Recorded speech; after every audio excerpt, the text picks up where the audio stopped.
नमस्कार मित्रों, स्वागत। मैं सचिन भाटीवाड़ स्वागत करता हूं आपका अपने परिवार एग्जामपुर पर।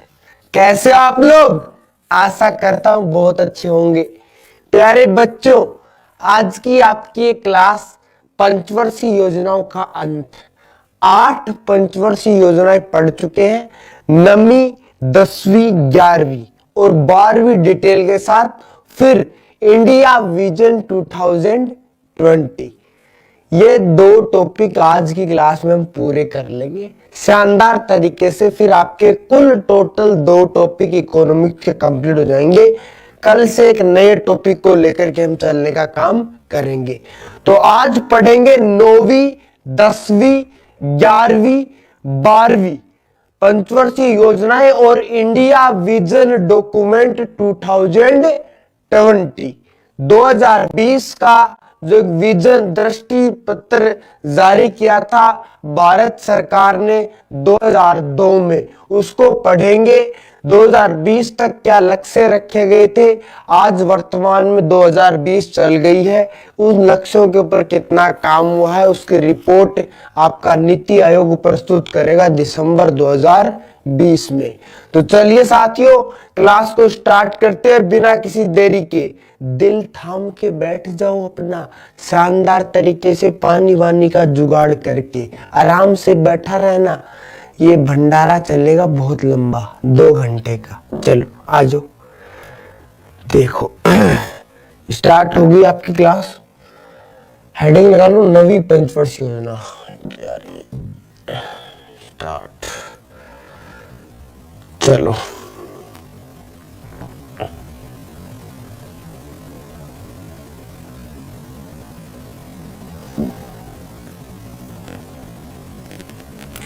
देखो, हेडिंग डालो 9th 5 ईयर प्लान। बेटा 9वीं 10वीं 11वीं कुछ खास प्रश्न ना बनता, छोटी छोटी बातें हैं, बस सिंपली ध्यान रखना है तुम्हें।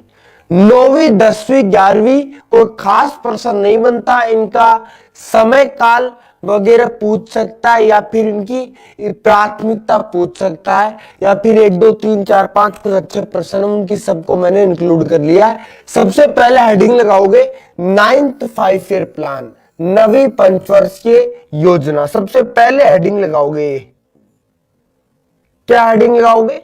9वीं पंचवर्षीय योजना, 9th 5 ईयर प्लान। हेडिंग लगा लोगे 1997 से 2002 तक ये योजना का समय काल रहता है। स्थिरता के साथ आर्थिक विकास पर बल, emphasis on economic development with stability, इस योजना की प्रायोरिटी थी।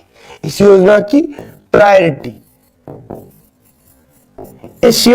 प्रायोरिटी क्या थी? स्थिरता के साथ आर्थिक विकास पर बल। सिंपल तरीके से याद रखोगे, जितना मैंने तुम्हें पढ़ाया है आज तक, हर एक योजना से मैंने कोई चीज ना छोड़ी है, आगे भी पूरा प्रयास रहेगा। शाबाश, ठीक है। और चैटिंग पे ज्यादा ध्यान मत दो बच्चों, लिमिटेड चैट किया करो। ये टारगेट बना के रखो कि मुझे 2 घंटे क्लास में केवल 10 मैसेज भेजने, केवल 10 मैसेज भेजने, ज्यादा चैटिंग मत किया करो। अगर चीजें समझ आ रही है, आराम से यार फोन को एकदम फुल स्क्रीन मोड करके सामने रख लो, कॉपी पेन लेकर के पढ़ो आराम से शानदार तरीके से। 20% बच्चे ही सिर्फ चैट करते हैं, बाकी के 80% आराम से शांति से पढ़ते हैं। उन्हें पता है टाइम खराब करने से कोई फायदा ना है। तो तुम सबसे निवेदन है मेरा कि चैट पर ज्यादा ध्यान मत दो। मुझे पता कौन सी चीज तुम्हें कम समझ में आएगी, कौन सी ज्यादा समझ में आएगी, इसलिए मैं अपने हिसाब से चलता हूं। आज तक कोई दिक्कत ना हुई तो आगे भी दिक्कत नहीं होगी। शानदार तरीके से सुन लो मेरी बात को। तो 9वीं पंचवर्षीय योजना, समय काल 1997 से 2002 तक। स्थिरता के साथ आर्थिक विकास पर बल की बात की गई। Emphasis on economic development with A stability, stability के साथ, स्थिरता के साथ इकोनॉमिक डेवलपमेंट करना, ये इस योजना की प्राथमिकता थी। उपलब्धियां सुनो, एकमात्र उपलब्धि ये याद रखनी है तुम्हें। इसके अंदर क्या किया गया था? फेरा, फेरा की फुल फॉर्म होती है फॉरेन एक्सचेंज रेगुलेशन एक्ट, जिसको फेमा में बदला गया फॉरेन एक्सचेंज मैनेजमेंट एक्ट। ये जो टॉपिक है फेरा और फेमा क्या होते हैं, इनको मैं अलग से पढ़ाऊंगा तुम्हें, एक टॉपिक पढ़ा दूंगा फेरा और फेमा का, यहां पर ध्यान देने की आवश्यकता है ना, अलग से पढ़ेंगे। थोड़ी सी बात बताता हूं, फेरा क्या होता है, फेमा क्या होता है।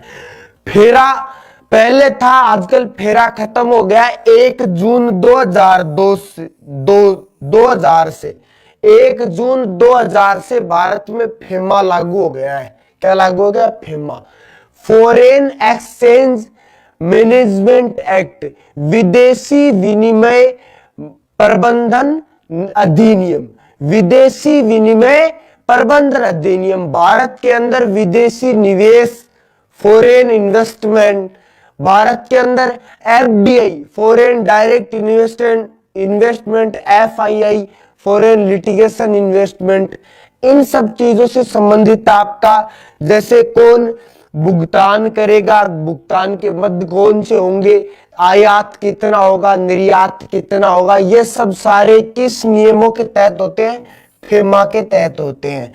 तो बच्चा फेरा को फेमा में बदल गया। फेरा लॉन्च हुआ था 1973 में, फेमा लॉन्च हुआ 1999 में, भारत में लागू हुआ 1 जून 2000 से। कब से, 1 जून 2000 से। ठीक है, गुड इवनिंग, गुड इवनिंग, शाबाश। कोई बफ वफ ना हो रहा, चुपचाप पढ़ते रहो शानदार तरीके से, बिना मतलब की राजनीति मत करो। ठीक है, शाबाश। तो प्राथमिकता, प्रायोरिटी क्या है, स्थिरता के साथ आर्थिक विकास पर बल है, एकमात्र उपलब्धि फेरा को फेमा में चेंज कर दिया गया। फेरा की फुल फॉर्म लिखना चाहते हो तो लिख सकते हो, foreign, E for foreign exchange, R for regulation, regulation, और ए फॉर एक्ट। और यहां पर फेमा में आर की जगह क्या आ जाएगा, आर की जगह एम आ जाएगा, और एम फॉर होता है मैनेजमेंट, मैनेजमेंट क्या होता है, मैनेजमेंट, प्रबंधन। क्या होता है, प्रबंधन होता है। क्या होता है, प्रबंधन होता है। मैनेजमेंट प्रबंधन होने का काम होता है, मैनेजमेंट प्रबंधन होता है। शाबाश बच्चा, ठीक है। M for management. तो ये बच्चा पहली पंचवर्षीय, 9वीं पंचवर्षीय योजना की क्या थी, उपलब्धि थी। टारगेटेड जो डेवलपमेंट रेट थी उसको रखा गया था 6.5 और प्राप्त होती है 5.4%। टारगेट डेवलपमेंट रेट 6.5% थी और प्राप्ति होती है 5.4% की। तो ये भी इंपॉर्टेंट बात है, ठीक है, शाबाश, क्लियर। थोड़ा सा लिखवाया बस।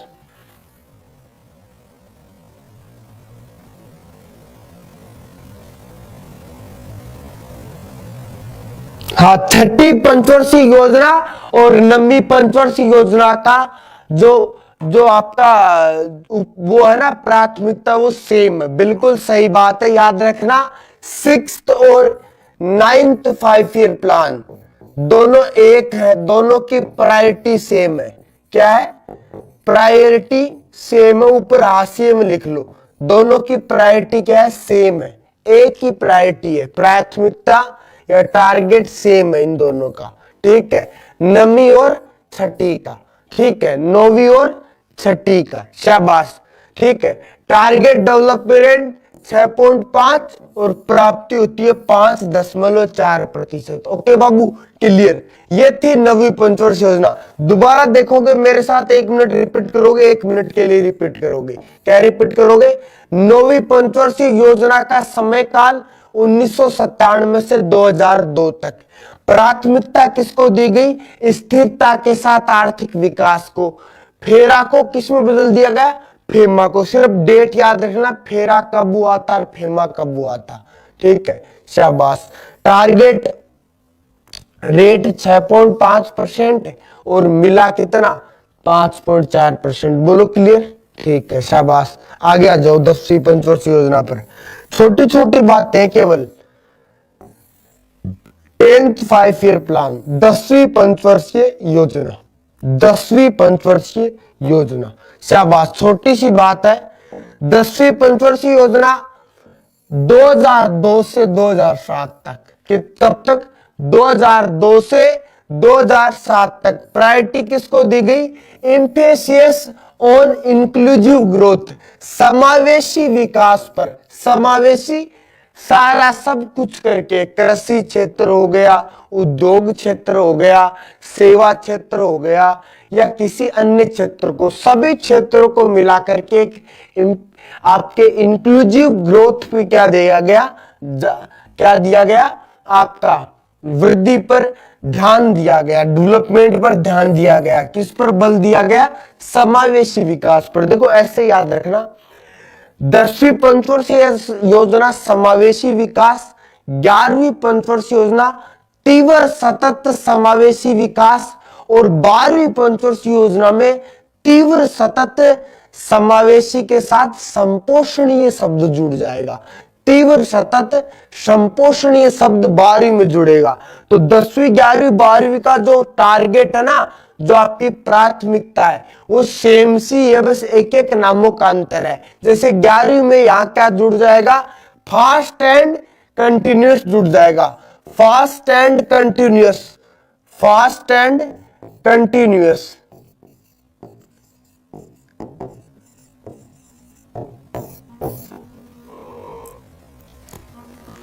फास्ट एंड कंटिन्यूस जुड़ते ही आपका क्या हो जाएगा? ये 11वीं पंचवर्षीय योजना में चेंज हो जाएगी। तो 10वीं का याद रखना। देखो 2002-3 के अंदर सर्व शिक्षा अभियान, सर्व शिक्षा अभियान चलाया गया था इसी पंचवर्षीय योजना में, 10वीं पंचवर्षीय योजना में। इसके अंदर 8.0 टारगेट रेट रखा गया था और प्राप्ति होती है 7.6% की। ठीक है, टारगेट डेवलपमेंट रेट तुम्हारे सामने लिखी हुई बात। और दूसरी बात याद रखना, समावेशी विकास के साथ समानता व सामाजिक न्याय पर बल, emphasis on equality and social justice. आपकी समानता और सामाजिक न्याय पर बल देना। दोनों बातें लिखो ही। सबसे पहले दोनों बातें लिखने का काम करो शानदार तरीके से।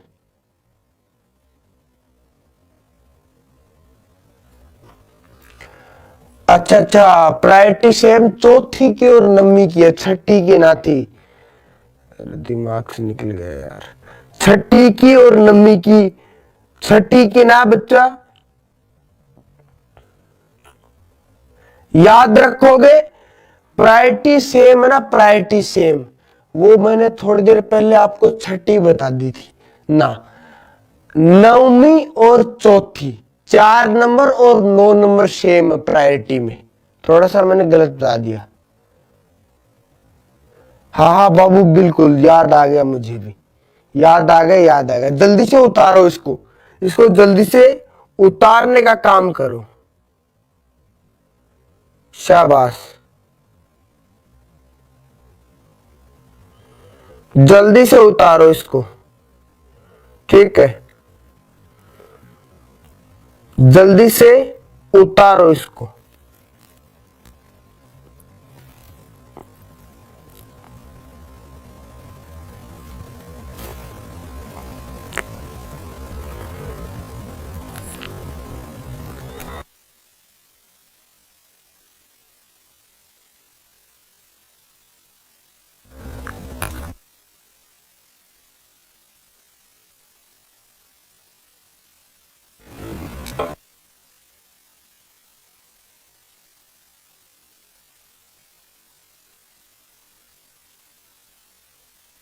ठीक है, उतार लिया।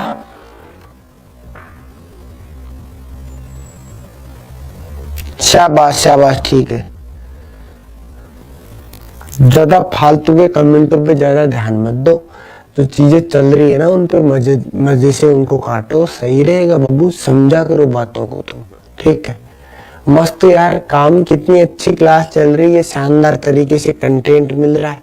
टारगेट रेट 8.0 7.6 याद रखना, ठीक है। चलो मिटा रहा हूं मैं इसको, ठीक है, आगे चलते हैं फिर। अब 11वीं पंचवर्षीय योजना पे आ जाओ, 11th 5 ईयर प्लान पे। किस पे आ जाओ? 11th 5 ईयर प्लान पे आ जाओ। 11th 5 ईयर प्लान पे 11वीं पंचवर्षीय योजना आ गई भाई। देखो 11वीं पंचवर्षीय योजना, सबसे पहले याद रखना, दो चीजें याद रखना इससे प्राथमिकता से। 2002 से 2007 तक चली थी, 2007 से 2012 तक चली थी ये पंचवर्षीय योजना। देखो सबसे पहले मैंने क्या कहा था, देखो ये जो प्राथमिकता थी आपकी, ये कौन सी पंचवर्षीय योजना की थी? समावेशी विकास पर बल। कौन सी की थी बच्चा? 10वीं की थी। किसकी थी? 10th की थी। 10th के अंदर हमने क्या सब जोड़ा? Fast and continuous. कौन सा? रैपिड सस्टेनेबल इंक्लूसिव डेवलपमेंट, ठीक है। रैपिड सस्टेनेबल, या इसे ये नया नाम भी मिल सकता है इंग्लिश में आपको, fast and continuous. Fast plus continuous, continuous, continuous या रैपिड सस्टेनेबल, सतत आपका इंक्लूसिव डेवलपमेंट की इसमें क्या की गई? बात की गई है शानदार तरीके से।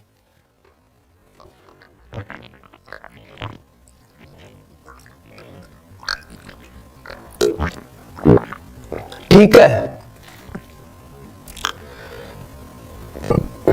कितना जूम करो अब, ठीक है, इतना ज्यादा जूम भी ना सही है।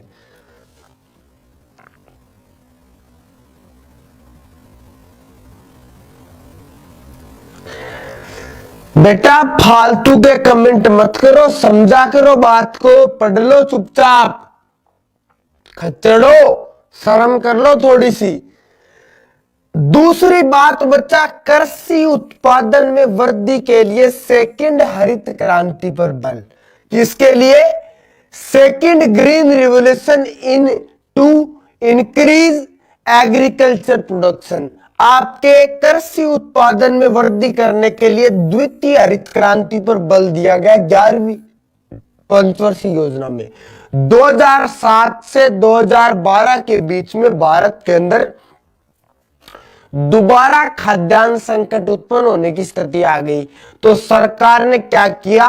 किसानों के हित के अंदर कई सारी योजनाएं लॉन्च की थी। इस पंचवर्षीय योजना में 2 बार यूपी पीसीएस, 1 बार राजस्थान पीसीएस के अंदर प्रश्न बन चुका है इस पंचवर्षीय योजना से, क्योंकि इसके अंदर कई सारी किसानों की योजनाएं चली हैं।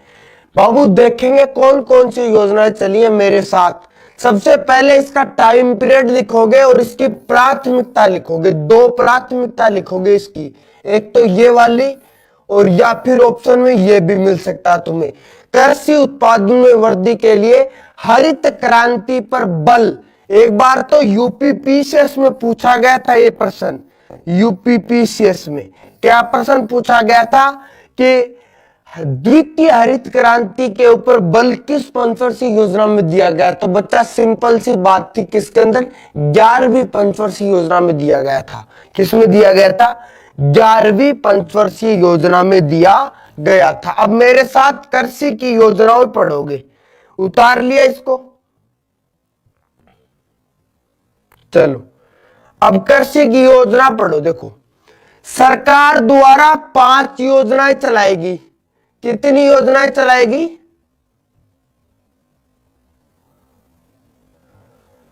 5 योजनाएं चलाएगी। तो कितनी टोटल? 5 योजनाएं चलाएगी।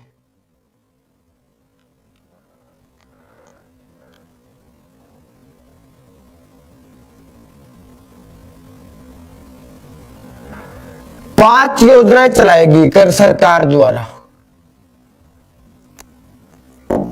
कितनी योजनाएं? 5 प्लान। सबसे पहले 1 नंबर पे राष्ट्रीय कृषि विकास नीति लाएगी, नेशनल एग्रीकल्चर डेवलपमेंट पॉलिसी। दूसरी राष्ट्रीय खाद्य एवं सुरक्षा mission, national food security mission. तीसरी राष्ट्रीय बागवानी मिशन, नेशनल हॉर्टिकल्चर मिशन, और चौथी राष्ट्रीय कृषि बीमा योजना, और पांचवी एक और है, वो नीचे लिखी हुई, आगे बताऊंगा उसके बारे में, ठीक है। शाबाश।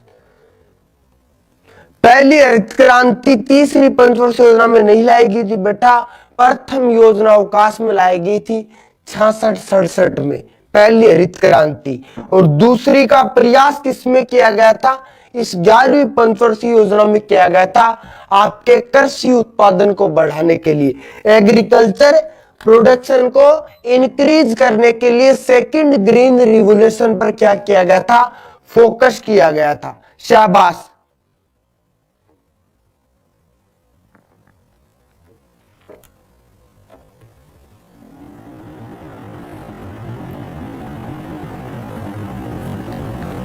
ठीक है, ओके बाबू। राष्ट्रीय खाद्य सुरक्षा मिशन, राष्ट्रीय कृषि विकास नीति, और राष्ट्रीय कृषि बीमा योजना, और राष्ट्रीय बागवानी mission, national horticulture mission, national food security mission, national agriculture development policy, ये 4 योजनाएं थी। पांचवी तुम्हारे सामने अगली लिखाऊंगा। ये किसके अंदर बाबू, याद करने की कोई आवश्यकता ना, चुपचाप इसको 5 बार पढ़ लो, काम हो जाएगा, यहीं से आपका काम हो जाएगा। 12वीं पंचवर्षीय योजना को कंसेप्चुअली समझाऊंगा पूरी की पूरी डिटेल से, 12वीं पंचवर्षीय योजना को कंसेप्चुअली समझाऊंगा डिटेल से। शाबाश, आगे आ जाओ। 4 हो गई, पांचवी आ गई तुम्हारे सामने। पांचवी आ गई, क्या आ गई, किसानों के लिए ऋण माफी योजना। किसानों के लिए ऋण माफी योजना, ठीक है, याद रखना। National food security act, national आपकी किसान बीमा योजना, ठीक है। औद्योगिक नीति क्या होती है, औद्योगिक नीति होती है उद्योगों के संबंध में बनाई गई नीति, ठीक है, कि कौन से उद्योग के लिए लाइसेंस बनेगा, कौन से के लिए नहीं बनेगा, सारे काम होते हैं। पढ़ाऊंगा आगे मैं वो, भारत की आर्थिक समृद्धि में पढ़ेंगे औद्योगिक नीतियां, 500 औद्योगिक नीतियां पढ़ा दूंगा कि कौन क्या क्या प्रमुख उनके प्रावधान थे 500 औद्योगिक नीतियों की। 1991 वाली भी पढ़ा दूंगा मैं। यूपीएसआई के बच्चे खास ध्यान रखेंगे, उनके थोड़े से डीप प्रश्न आते हैं, और एसएससी सीजीएल सीएचएसएल के विद्यार्थी वो ध्यान रखेंगे, इकोनॉमिक्स के अच्छे प्रश्न उनके ही आते हैं, 3-4 एग्जाम में अच्छे प्रश्न आते हैं, बाकियों में सरल सरल पूछता है।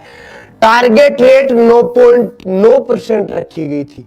देखो ये आपको कई किताबों में अलग मिल जाएगी। एनसीईआरटी लिखती है कि योजना आयोग ने इस योजना को बनाते समय पे 9% की टारगेट रेट रखी थी, क्योंकि पिछली जो पंचवर्षीय योजना थी 2007 तक वाली, 2007 में भारत की जीडीपी पहुंच गई थी 7.6%। कितनी पहुंच गई थी जीडीपी, 7.6% पहुंच गई थी। तो योजना आयोग ने 8% का टारगेट रखा था, सॉरी 9% का, और टारगेट मिला था 8% का, जो अब तक का सबसे ज्यादा जीडीपी टारगेट था। सबसे ज्यादा अचीवमेंट किस पंचवर्षीय योजना में मानी गई है, 11वीं पंचवर्षीय योजना में। किस पंचवर्षीय योजना में, 11वीं पंचवर्षीय योजना में। और इसके विपरीत अगर तुम्हें सबसे सक्सेसफुल पंचवर्षीय योजना पूछे ना कि निम्न में से कौन सी पंचवर्षीय योजना सबसे सफल पंचवर्षीय योजना है,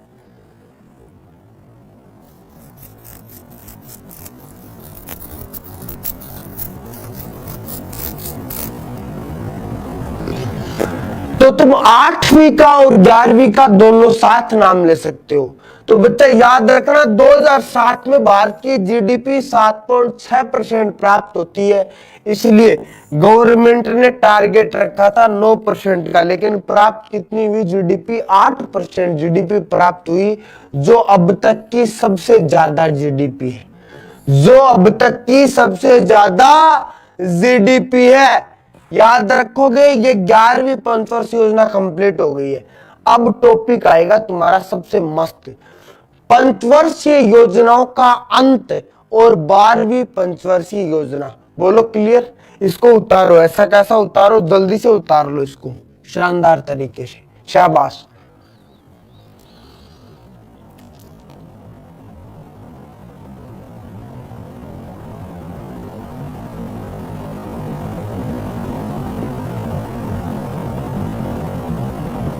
सर 10वीं एक बार फिर से, चलो एक बार सुन लो मेरी बात, सारे सुन लो। बाबू तुम्हारा ज्यादा कमेंटों पे ध्यान मत दो, तुम्हारा नुकसान होगा कमेंट ज्यादा करोगे तो। मेरे साथ दोबारा सुनोगे एक बार, मैं तीनों को ही दोबारा रिपीट कर देता हूं, 9, 10, 11 तीनों को ही रिपीट कर देता हूं मैं दोबारा से, ध्यान से सुन लो, टेंशन मत लो, तुम्हारा भाई है, ठीक है। 9वीं 10वीं और 11वीं तीनों को कर देता हूं मैं, ठीक है। 9 नंबर पंचवर्षीय योजना, देखो तुम्हारे सामने पंचवर्षीय योजना 9वीं क्या है बेटा, सिर्फ इतना याद रखना, टाइम पीरियड याद रखना, और इसकी देखो अब यहां से दोबारा सुन लो बात मेरी, 9वीं और चौथी 4th दोनों की प्रायोरिटी सेम है, दोनों की प्रायोरिटी क्या है, सेम है, स्थिरता के साथ आर्थिक विकास पर बल, और फेरा को फेमा में बदल दिया गया, फेरा को फेमा में बदल दिया गया। 9वीं और चौथी की एकदम सेम है प्रायोरिटी, ठीक है। 1 जून 2000 को फेमा भारत में लागू हो गया, टारगेट रेट 6.5 थी, प्राप्त हुआ 5.4, 10वीं पंचवर्षीय योजना। 10th 5 year plan, 10th 5 year plan बाबू 2002 से 2007 के बीच में बनी थी बाबू, इंक्लूसिव ग्रोथ इसका टारगेट था, और साथ में इक्वलिटी के साथ सोशल जस्टिस, किसका, social justice plus equality plus inclusive growth या इंक्लूसिव डेवलपमेंट, इस योजना का क्या था, टारगेट था। 3 टारगेट थे इसके, ठीक है। 2002-3 के अंदर सर्व शिक्षा अभियान की शुरुआत होती है इस पंचवर्षीय योजना में, टारगेट रेट 8.0 थी और प्राप्त होता 7.6, इसीलिए गवर्नमेंट आगे वाली 11वीं पंचवर्षीय योजना में टारगेट रेट 9% रख देती है और 8% प्राप्त होता, जो अब तक का सबसे ज्यादा टारगेट रेट प्राप्ति है।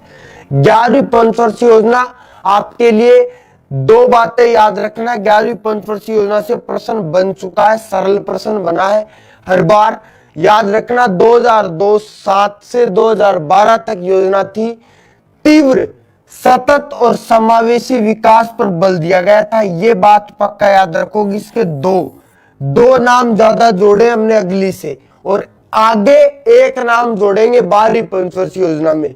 बाबू आपके कृषि एग्रीकल्चर प्रोडक्शन के अंदर इंक्रीमेंट के लिए क्या किया गया था, सेकंड ग्रीन रिवोल्यूशन को प्रमोट किया गया था, जिसके तहत किसानों से संबंधित 5 योजनाएं चलाई गई। कितनी योजनाएं, 5 योजनाएं चलाई गई किसानों से संबंधित। देखो कौन कौन सी है, तुम्हारे सामने लिखी हुई है। राष्ट्रीय कृषि विकास नीति, national agriculture development policy, national food security mission, national horticulture mission, और नेशनल एग्रीकल्चर इंश्योरेंस पॉलिसी, और किसानों की कर्ज माफी का काम भी किया गया था, जो लोन उन्होंने ले रखे थे उनको माफ, loan waiver scheme for farmers, ठीक है। टारगेट रेट 9% थी, प्राप्त 8% होता है, अब तक का सबसे बड़ा प्राप्ति है। Maximum achievement, maximum achievement, maximum achievement, maximum achievement, ठीक है बाबू, क्लियर, बोलो क्लियर, इज दैट क्लियर, ठीक है।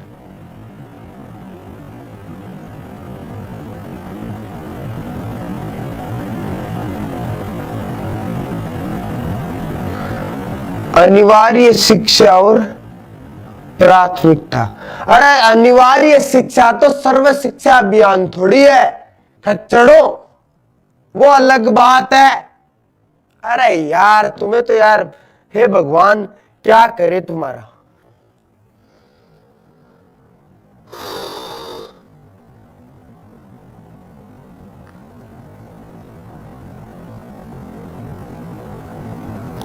सबसे अच्छा बच्चा 11वां और 8वां माना जाता है, सबसे अच्छा प्लान।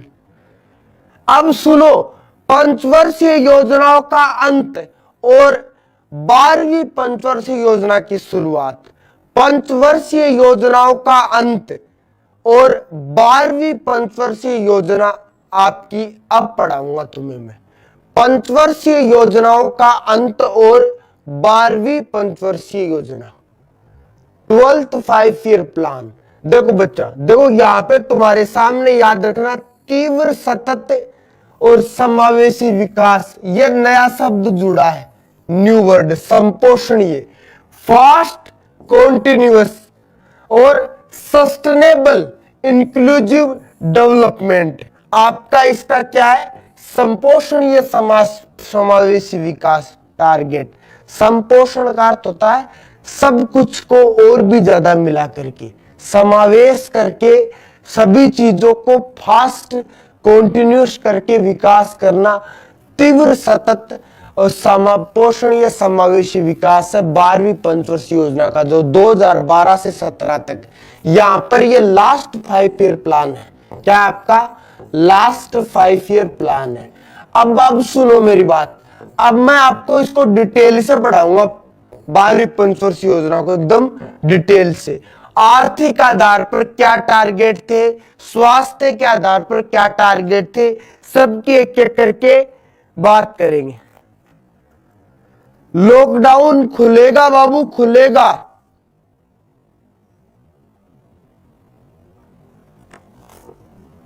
अरे खुलेगा खुलेगा, ऐसी बात ना, खुलेगा, लॉकडाउन भी खुलेगा, चिंता मत करो तुम लोग, ठीक है। शाबाश, क्लियर, बोलो क्लियर। अब सुनो,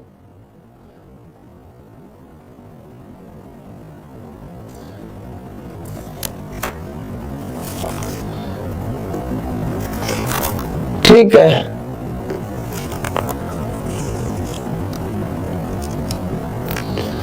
चलो 12वीं पंचवर्षीय योजना का अंत करते हैं। सबसे पहले आर्थिक आधार पर क्या क्या काम किया गया था। सबसे पहले इकोनॉमिक बेस पर आर्थिक विकास। सबसे पहले कौन से क्षेत्र में आर्थिक विकास का काम हुआ था, इसकी बात करते हैं। थोड़ा सा और जूम कर लेता हूं मैं, ठीक है ठीक है ठीक है ठीक है। देखो आर्थिक विकास, सबसे पहले देखो आर्थिक विकास, गवर्नमेंट को 11वीं पंचवर्षीय योजना में 8% की रेट प्राप्त हुई थी, टारगेट 9% का रखा था। इसलिए गवर्नमेंट ने कितना परसेंट टारगेट रखा कि जीडीपी में 8% की वृद्धि हो जाए। कितने परसेंट की, 8% की वृद्धि हो जाए। सबसे पहले आर्थिक विकास की बात करूंगा मैं। जीडीपी में कितना परसेंट टारगेट रखा गया, 8% का टारगेट रखा गया। बाबू कृषि क्षेत्र में 4%, एग्रीकल्चर सेक्टर में, इसमें, और विनिर्माण मैन्युफैक्चरिंग क्षेत्र के अंदर, मैन्युफैक्चरिंग सेक्टर के अंदर आपके 10% की वृद्धि दर प्राप्त करने का टारगेट रखा गया। देखो जीडीपी की रेट 8%, एग्रीकल्चर रेट 4% और मैन्युफैक्चरिंग सेक्टर की रेट 10% तक इंक्रीज रखने का टारगेट था इस योजना का। बाबू सिंपल प्रश्न पूछेगा कि 12वीं पंचवर्षीय योजना में विनिर्माण क्षेत्र की में कितने परसेंट की वृद्धि दर का लक्ष्य निर्धारित किया गया था।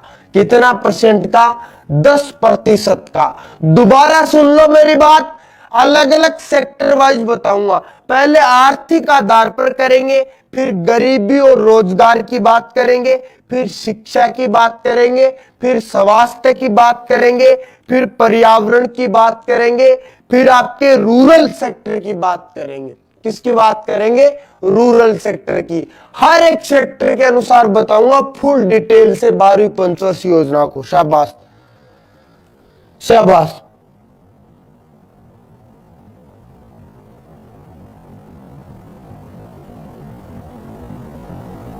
शाबाश, ठीक है, शानदार तरीके से सुन लो मेरी बात। सबसे पहले याद रखना जीडीपी रेट का टारगेट 8%, एग्रीकल्चर सेक्टर का 4% और मैन्युफैक्चरिंग विनिर्माण। अरे मैन्युफैक्चर का अर्थ मैंने तुम्हें पहली क्लास में बताया था, जहां पर कोई नई चीज बनती है, जैसे कपड़े बने, जैसे ब्रेड बनी, जैसे कोई और चीज बनी, चीनी बनी, वो सारी, मतलब किसी नई चीज का उत्पादन होना। निर्माण, निर्माण क्या होता है? निर्माण होता है स्थायी चीज का निर्माण। स्थायी जैसे कोई मकान बन गया, बिल्डिंग बन गई, मॉल बन गया, कोई कॉलोनी बन गई, वो होता है निर्माण, भवन निर्माण। मैन्युफैक्चरिंग होता है किसी नई चीज का उत्पादन। मार्कर बन गया, मार्कर की फैक्ट्री, मोटरसाइकिल की फैक्ट्री, ये सारी ऑटोमोबाइल फैक्ट्रीज है ना, ये सारी विनिर्माण में आती है। तो बच्चा याद रखना, ये टारगेट रेट इंपॉर्टेंट है।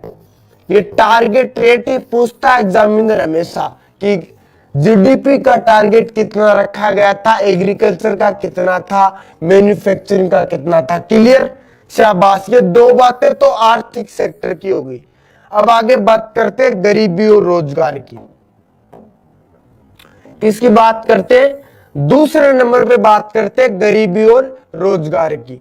Poverty and employment, poverty and employment, ठीक है, पॉवर्टी एंड एम्प्लॉयमेंट की बात करते हैं। शाबाश। देखो पॉवर्टी एंड एम्प्लॉयमेंट में क्या करना है कि आपकी गरीबी के अंदर, गरीबी है ना, गरीबी, गरीबी में 10% की कमी करने का टारगेट था। 10% की कमी, ठीक है, कितनी कमी? 10% की डिक्रीमेंट करना था पर कैपिटा गरीबी के अंदर, ठीक है बच्चा। और गैर कृषि क्षेत्र के अंदर 5 करोड़ रोजगार उत्पन्न करने थे। रोजगारों के अंदर बच्चा आपके कृषि के अलावा 5 करोड़ या आपके 50 मिलियन या 50 मिलियन 50 मिलियन एम्प्लॉयमेंट का क्या करना था? निर्माण करने का टारगेट था। यही बात आगे बताऊंगा। देखो हेडिंग लगा लो। क्या हेडिंग लगाओगे? गरीबी और रोजगार। और आगे लिख लो ये बात ऐसी कैसी, सेम सेम बातें यहां पे लिखोगे। ये रहा, देखो, प्रति व्यक्ति उपभोग गरीबी में 10% अंकों की कमी करना। कितने अंकों की कमी करना? 10% की कमी करना। 10% कम लाना गरीबी को। गरीबी को कितना कम लाना? 10% कम लाना।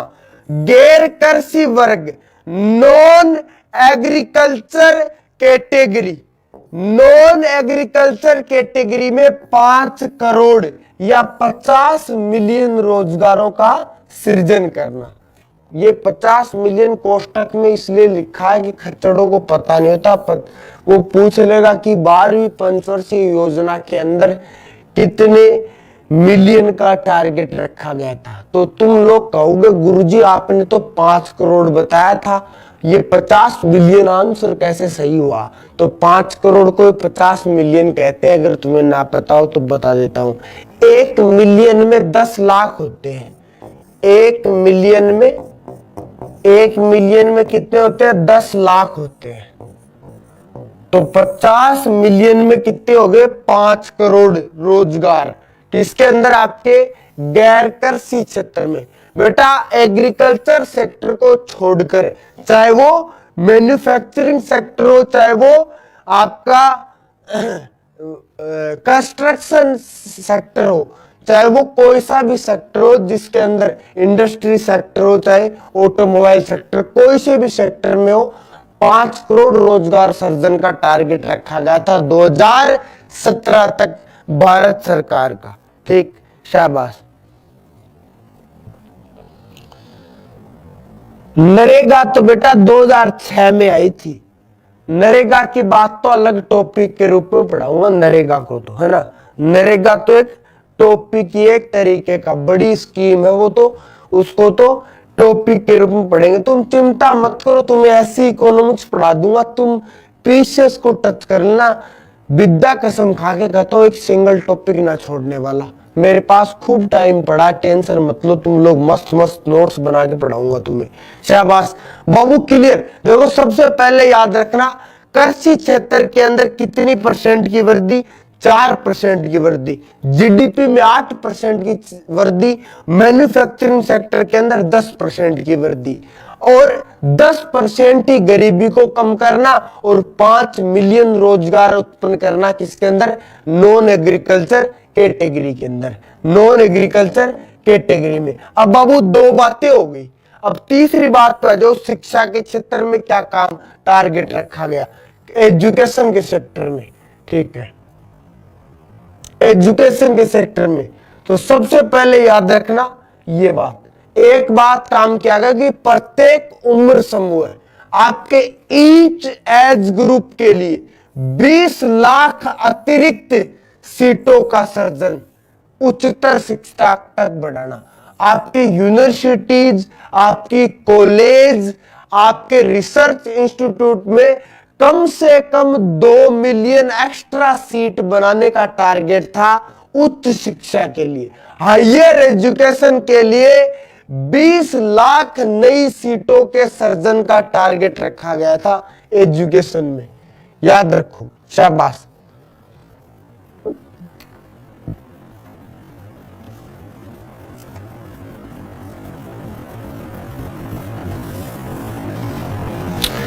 परिवर्तन बैच 3-4 महीने में कोर्स पूरा हो जाएगा, 3 महीने में।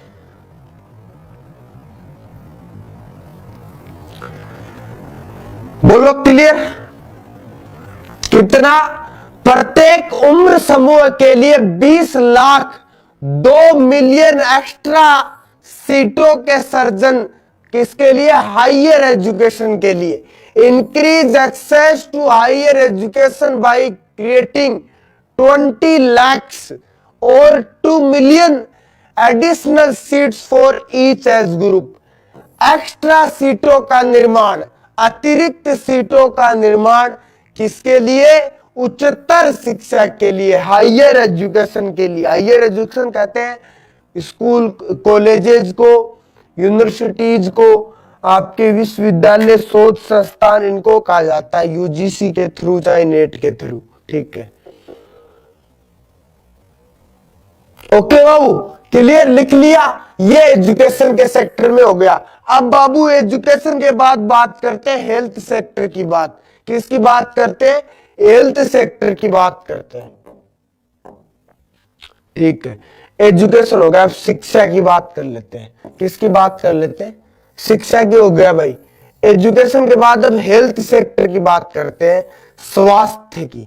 किसकी बात करते हैं? स्वास्थ्य की। हेडिंग लगा लो हेल्थ, स्वास्थ्य, हेल्थ। यहां पे हेडिंग लगा लो हेल्थ, हेल्थ, स्वास्थ्य। स्वास्थ्य के क्षेत्र में क्या काम किया गया था? स्वास्थ्य के क्षेत्र में तो सबसे पहले याद रखो, देखो फर्टिलिटी रेट, प्रजनन दर को घटाकर 2.1% पर लाना। फर्टिलिटी रेट, प्रजनन दर, आपकी फर्टिलिटी रेट को घटा करके 2.1 रिड्यूस टू 2.1%। शिशु मृत्यु दर, आपके इन्फेनेटिल डेथ रेट या आपकी छोटे बच्चों की जो मृत्यु दर है उसको घटा करके कितना लेके आना? 25, 1000 पर, 1000 पर 25 करना, रिड्यूस टू 25 पर 1000। शिशु मृत्यु दर, मातृ मृत्यु दर, मैटरनल डेथ रेट, एमडीआर कहते हैं, एमडीआर कहते हैं इसको, मातृ मृत्यु दर घटाकर 1 करना। 1000 पर केवल एक माता की मृत्यु हो प्रजनन के समय। किसके समय? आपके डिलीवरी के समय, ठीक है। और बाल लिंगानुपात, चाइल्ड सेक्स रेशियो को, जो 0 से 6 वर्ष के एज ग्रुप का होता है, उसको बढ़ा करके 950 प्रति 1000 करना, 950 प्रति 1000 करने का टारगेट रखा गया स्वास्थ्य के अंदर। और एक काम और रखा गया, वो आगे बताऊंगा। शानदार तरीके से, शाबाश।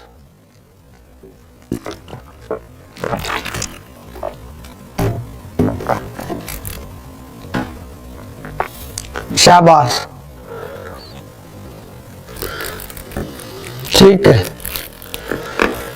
फालतू की चैट मत करो, चैट के भी एग्जाम्पल को पैसे देने पड़ते हैं, समझा करो बात को, इसलिए बार बार बोल रहा हूँ। नहीं कोई नहीं बोलता मैं, यूट्यूब पे तुम भर भर के चैट कर लिया करो चाहे, लेकिन ऐप में केवल उन्हीं चीजों की चर्चा करो जो आवश्यक है। बिना मतलब की हाय हेलो मत करो, यहाँ पे चैट के पैसे लगते हैं बच्चा, लाखों रुपए चुकाने पड़ते हैं चैटिंग के भी।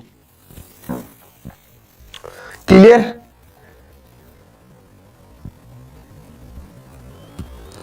चाइल्ड सेक्स रेशियो तुम्हारे सामने डाटा लिखा हुआ है, इसमें रटने की कोई बात ना, समझने की बात है कि फर्टिलिटी रेट को घटा करके 2.1% करना था, आपकी इनफेर्टाइल डेथ रेट शिशु मृत्यु दर को घटा करके 25 प्रति 1000 करना था, 25 पर 1000 करना था, मैटरनल डेथ रेट को घटा करके 1 पर लाना था, 1 पर, और चाइल्ड सेक्स रेशियो को बढ़ा करके कितना करना है 950 950 पर 1000 करना था, पर 1000 करना था रिड्यूस। ये बच्चा हो गया किसका फर्टिलिटी। 4 बातें तो ये होगी, 1 2 3 4। अब बाबू स्वास्थ्य के अंदर अगली बात, स्वास्थ्य के अंदर अगली बात पे आ जाओ। अगली बात क्या है ये है, देखो एक ग्रुप होता है आपका 0 से 3 वर्ष वाला, कौन सा 0 से 3 वर्ष के बच्चों में, देखो अल्प पोषण उनमें होता है, अल्प पोषण को घटाकर NHFS3 NHFS3 national family health survey 3 स्तरों पर स्तरों के आधे पर लाना, reduce under nutrition in 0 to 3 age group childs to bring the NHFS 3 to half of the level, इनके आधे लेवल पर लेके आना।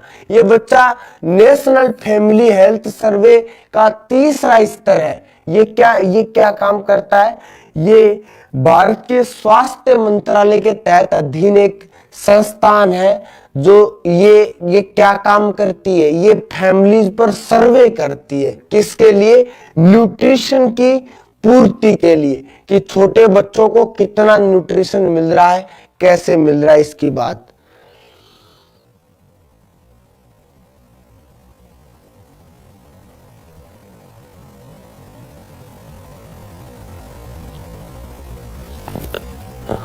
ठीक है, फर्टिलिटी रेट को 2.1% कर रहा था इसका target. NHFS national family health survey, ठीक है, नेशनल NHFS, ठीक है, NFHS कर लो, इसको उल्टा कर लो थोड़ा सा, नेशनल फैमिली हेल्थ सर्वे का लेवल 3 तक लेके आना, किसके 0 से 3 वर्ष के बच्चों के लिए। अल्प पोषण, अल्प पोषण क्या होता है बच्चा, अंडर न्यूट्रिशन, आपका रिड्यूस करना, इसको कम करना, ठीक है। लिख लिया होगा तुम लोगों ने ये बात, बोलो क्लियर, बोलो क्लियर, क्लियर, ठीक है, शाबाश। आगे चले, ये होगी बच्चा स्वास्थ्य की बात। अब बात करते हैं रूरल, किसकी बात करते हैं, रूरल की, ग्रामीण की। दोबारा रिपीट कर दूंगा एक बार, कहीं समझ में नहीं आया तो दोबारा देख लेंगे, इसको चिंता मत करो तुम लोग, ठीक है। ग्रामीण अवसंरचना, किसकी बात करते हैं, ग्रामीण अवसंरचना, रूरल इंफ्रास्ट्रक्चर। रूरल इंफ्रास्ट्रक्चर में क्या था, देखो टोटल जो सकल सिंचित क्षेत्र है भारत का, उसको 90 मिलियन से बढ़ाकर 2007 में कितना था? 90 मिलियन हेक्टेयर था बेटा कुल सकल सिंचित, टोटल इंटीग्रेटेड इरिगेटेड सकल सिंचित क्षेत्र। इरिगेशन होता ना सिंचाई, total irrigated area, total irrigated area को 90 मिलियन से बढ़ाकर 103 मिलियन हेक्टेयर करना। कितने हेक्टेयर पर लेके जाना? 103 मिलियन हेक्टेयर करने का टारगेट था ग्रामीण क्षेत्र में। रूरल इंफ्रास्ट्रक्चर के अंदर जो कृषि जोतों का आकार था उसको 90 मिलियन से बढ़ाकर के कितना? 103 मिलियन करने का टारगेट रखा गया। सभी गांवों को इलेक्ट्रिसाइज करना और 12 मासी सड़कों से जोड़ना। वे सड़कें जो हर समय संसाधनों से जुड़ी रहती है, साधनों से जुड़ी रहती है, ट्रांसपोर्ट से जुड़ी रहती है, परिवहन से जुड़ी रहती है, उन्हें कहते हैं 12 मासी सड़कें। ठीक है, उनसे जोड़ना और सभी गांवों को इलेक्ट्रोसिटाइज करना। Electrify all villages and connect them with all weather roads. 12 मासी रोडों से, ऑल वेदर रोड्स या जो हर समय चलती है, जिन पर ट्रांसपोर्ट की सुविधाएं रहती हैं। शाबाश। दो बातें तो ये हो गई ग्रामीण अवसंरचना की। सबसे पहले तो आपके टोटल जो इरिगेटेड एरिया था उसको बढ़ाकर के 90 मिलियन से कितना करना? 103 मिलियन करना और सभी गांवों को इलेक्ट्रीफाई करना, साथ में सबको सड़कों से जोड़ने का टारगेट था, सड़कों से जोड़ने का।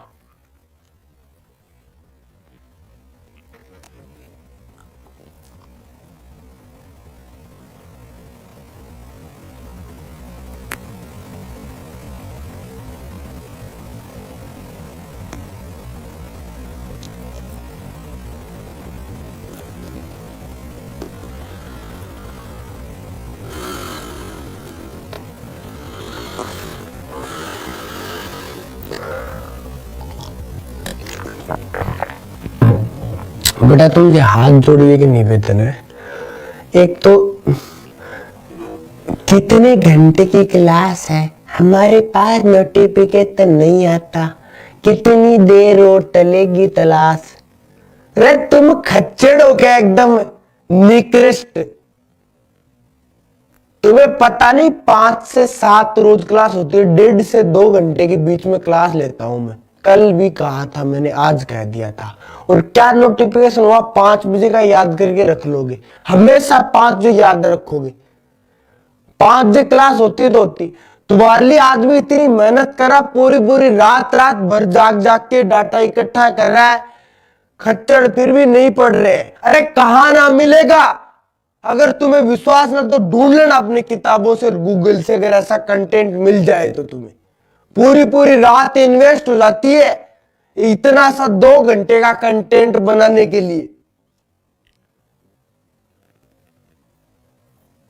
फिर भी जान लेने के लिए खड़े हो रहे हैं पागलों की तरह। पढ़ने पे कोई ध्यान नहीं है। ऐसे नहीं कि कोई क्वेश्चन पूछे, गुरुजी मेरी ये बात समझ नहीं, ये बताओ मुझे।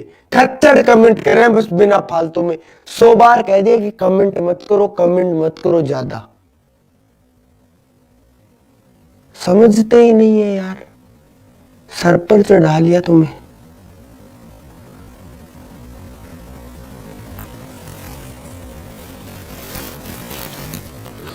बैक लाइव स्ट्रीम खत्म होने के बाद हो जाएगी बैक। एक बार जहां से पढ़ रहे हो वहां से पढ़ते रहो। इतना डाटा, शानदार डाटा, एक एक चीजें इकट्ठी करके ला रहा हूं मैं, उस पर ध्यान नहीं दे रहे। नोटों का विमुद्रीकरण, डिमोनेटाइजेशन होता है बच्चा, नोट बंद करना। पुरानी करेंसी को बंद करके नई करेंसी लाना डिमोनेटाइजेशन कहलाता है, विमुद्रीकरण। ठीक है, सभी गांवों को इलेक्ट्रीफाई करना और 12 मासी सड़कों से जोड़ना। विद्या कसम खा के कहता हूं, अगर मेरे मन में आ गई तो चुपचाप पढ़ा दूंगा, कुछ ना सुनूंगा तुम्हारी 1% भी। इसलिए इससे अच्छा चुपचाप पढ़ते रहो। ठीक है, देखो आगे वाली बात सुनो। कृषि ग्रामीण इंफ्रास्ट्रक्चर की टेली घनत्व को बढ़ाना। गांव के अंदर फोन की सुविधा को बढ़ा करके 70% करना।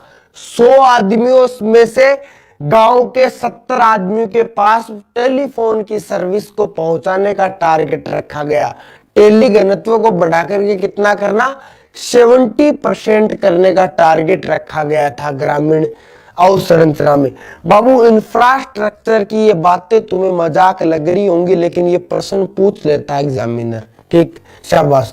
देखो देखो 50% ग्राम पंचायतों को नल से पानी देना, एकदम उनके हर घर तक क्या पहुंचे, नल से पानी पहुंचे।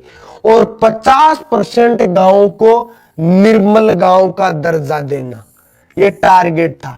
निर्मल गांव से तात्पर्य पता क्या होता है, providing 50% water to the gram panchayat and giving 50% gram panchayat the status of Nirmal ग्राम।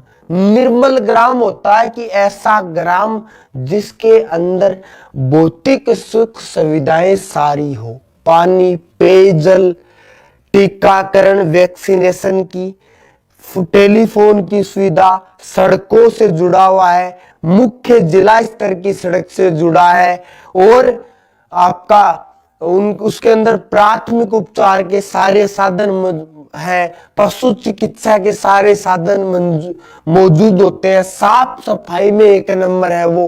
उस गांव को निर्मल ग्राम कहते हैं। क्या कहते हैं, निर्मल ग्राम कहते हैं। ठीक है, क्या कहते हैं, निर्मल ग्राम कहने का काम करते हैं। ठीक है, शाबाश बच्चा।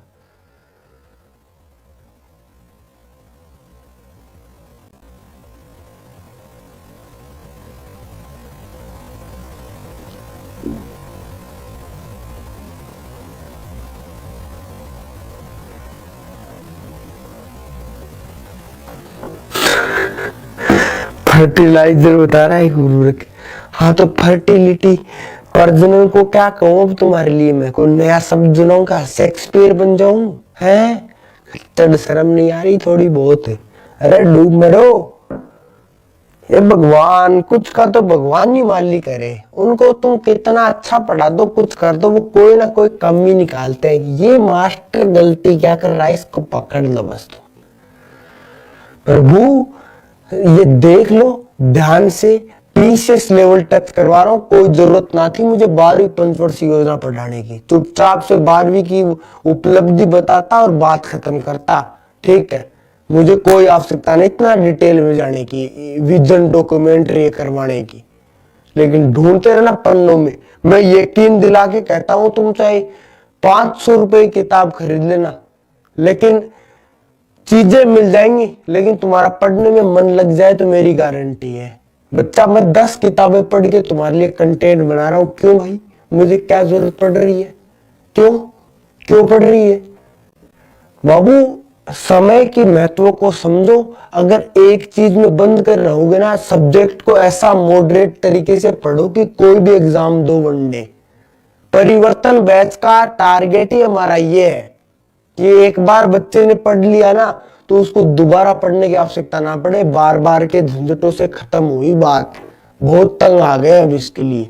ठीक है, तो उसके लिए तो इतनी मेहनत कर रहे हैं यार, हम लोग इतनी मेहनत कर रहे हैं, कंटेंट बना रहे हैं, तुम लोग पढ़ना रहे हो।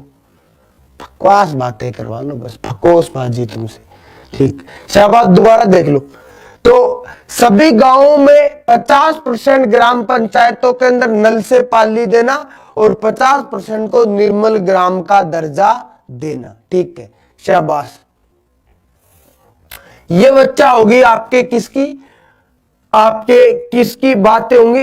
ये लास्ट बात करूंगा अब पर्यावरण की, इन्वायरमेंट सेक्टर की, और आपके सर्विस सेक्टर के अंदर क्या टारगेट रखे गए थे उनकी बात सुन लो। अब कोई कथन बना देगा यहां से मस्त वाला एग्जामिनर, फिर रोते रहना कि ये तो मैं पढ़ाया नहीं, पढ़ाया सब कुछ जाता लेकिन पढ़ते ना हो तुम। इन्वायरमेंट और सर्विस सेक्टर। सबसे पहले हरित क्षेत्र में प्रतिवर्ष 1 मिलियन हेक्टेयर की वृद्धि का टारगेट रखा गया था। राष्ट्रीय वन नीति के अनुसार 33% भूभाग पर आपके वन होने आवश्यक है, हरा भाग होना आवश्यक है। Green area increased by 1 million hectare per year. एक साल के अंदर 1 मिलियन हेक्टेयर के अंदर क्या करना, 1 मिलियन में कितना होता है, 10 लाख हेक्टेयर की वृद्धि करना, किसके अंदर, हरित क्षेत्र में। और 90% भारतीय परिवारों तक बैंकिंग सेवाएं उपलब्ध करवाना टारगेट था। बैंकिंग सुविधाएं उपलब्ध करवाना टारगेट था किसका, 12वीं पंचवर्षीय योजनाओं का।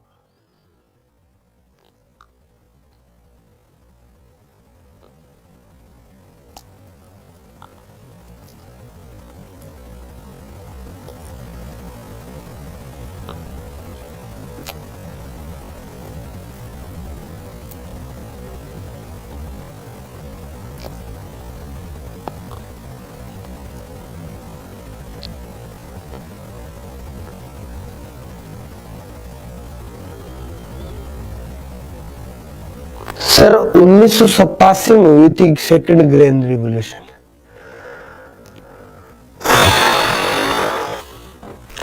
ये पता नहीं कहां से पढ़ लेते हैं, क्या कर लेते हैं यार।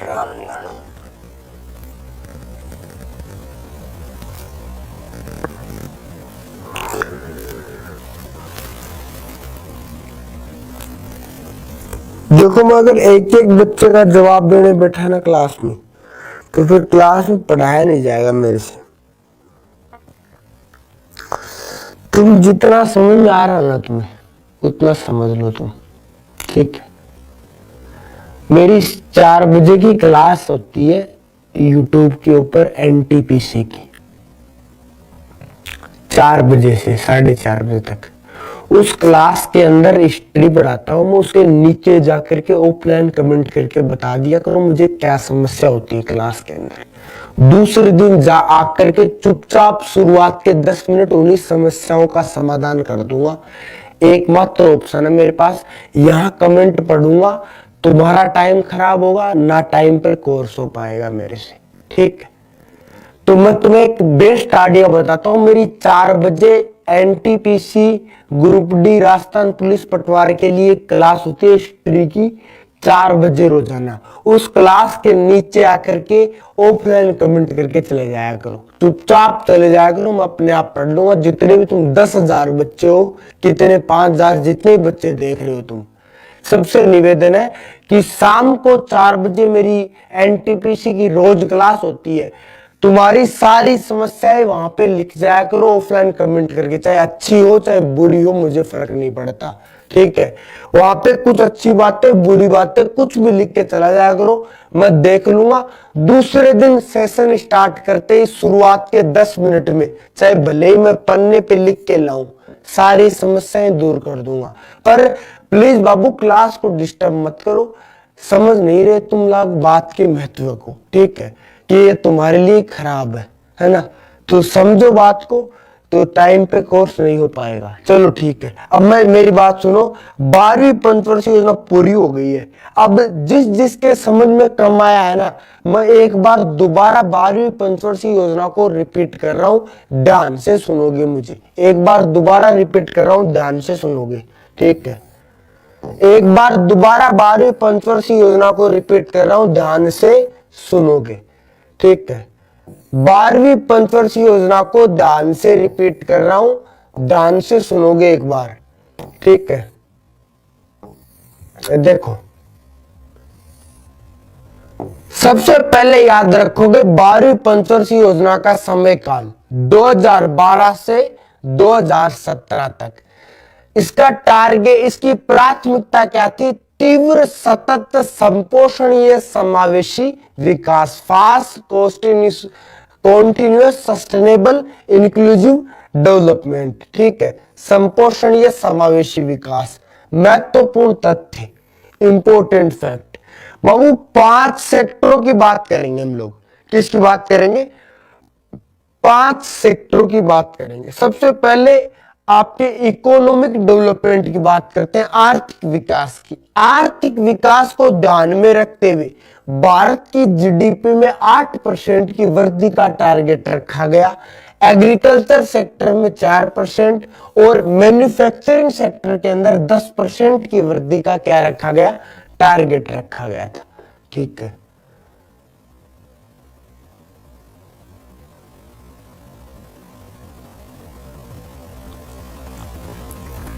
ठीक है, शाबाश।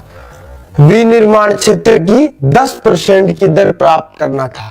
गरीबी और रोजगार, दूसरा सेक्टर कौन सा आ गया, एम्प्लॉयमेंट एंड पॉवर्टी। तो पॉवर्टी क्षेत्र के अंदर 10% की रिड्यूस करने की बात की गई थी, घटाने की बात की गई थी, पर कैपिटा और कंसेशन को, ठीक है, कंसम्पशन को, ठीक है। प्रति व्यक्ति उपभोग गरीबी में 10% अंगों की कमी करना, कम से कम 10% की कमी करना। फिलहाल भारत में वर्तमान में 29% के समथिंग गरीबी है।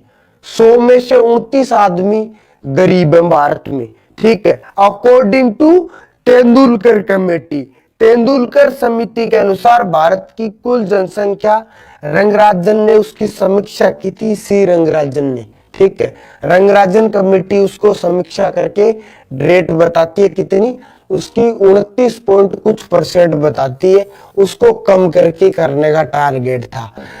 नॉन एग्रीकल्चर सेक्टर के अंदर टोटल 5 करोड़ या 50 मिलियन एम्प्लॉयमेंट आपके क्रिएट करने का टारगेट रखा गया था। क्रिएटिंग 5 करोड़ या 15 million jobs in non agriculture category, और उपभोग गरीबी के अंदर 10% की कमी करना। एजुकेशन के सेक्टर के अंदर आपके हर एक एज ग्रुप के लिए, प्रत्येक उम्र समूह के लिए, ठीक है, क्या करना, 2 मिलियन आपकी एडिशनल जो सीटें होती है हायर एजुकेशन के लिए, उनको बढ़ाने का टारगेट रखा गया था। Creating 20 lakhs additional seat for each age group, प्रत्येक उम्र समूह के लिए एक 20 लाख सीटों का सर्जन करने का टारगेट रखा गया था। हेल्थ के सेक्टर के अंदर फर्टिलिटी रेट को घटा करके 2.1% करना। आपके इन्फेंटाइल डेथ रेट, ठीक है, इन्फेंटाइल डेथ रेट, शिशु मृत्यु दर को घटा करके 25 पर 1000 करना, ठीक है। और मेंटरनल डेथ रेट को रिड्यूस करके 1 करना, 1000 करना। बाल लिंगानुपात, चाइल्ड सेक्स रेशियो को घटा करके 950 प्रति 1000 करना। और लास्ट बात बच्चा स्वास्थ्य के बाद आ जाए कि आपके रूरल इंफ्रास्ट्रक्चर की, किसकी, ग्रामीण अवसंरचना की। 0 से 3 वर्ष के बच्चों को अल्प पोषण को घटा करके तीसरे लेवल के आधे स्तर पर लेके आने का टारगेट था। और लास्ट बात किसकी, रूरल इंफ्रास्ट्रक्चर की, ग्रामीण अवसंरचना, रूरल इंफ्रास्ट्रक्चर। तो आपका 90 मिलियन से बढ़ा करके 103 मिलियन हेक्टेयर के जोतों का आकार करना, जो आपका टोटल सिंचित क्षेत्र है, आपका टोटल इरिगेटेड एरिया है, उसको बढ़ाकर के 103 मिलियन लेके जाना था। सभी गांवों के अंदर लाइट पहुंचाना और सभी को सड़कों से जोड़ना।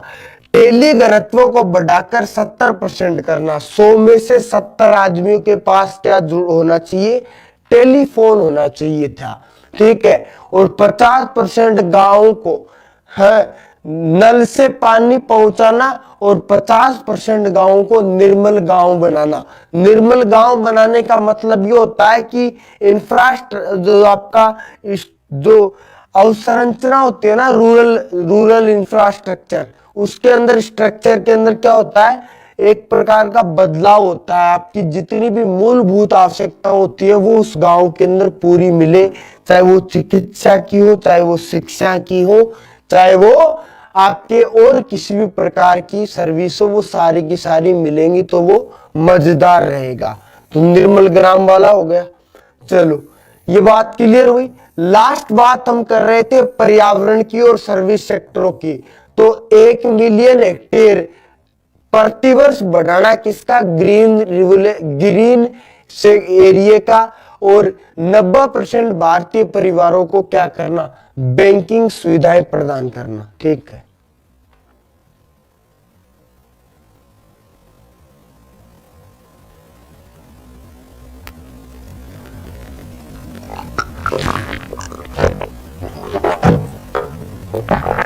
अब आज रात को पढ़ते टाइम पर एक बार पूरी पंचवर्षीय योजनाओं का रिवीजन करना, साथ के अंदर एक काम और करना, लिखना कि किसके अंदर टारगेट से ज्यादा मिला, किस में टारगेट से कम मिला। कोई इंपॉर्टेंट बातें, कम से कम 20 बातें छाटोगे जो तुम्हें ऐसे लगे कि हाँ यार ये अपवाद टाइप बातें हैं।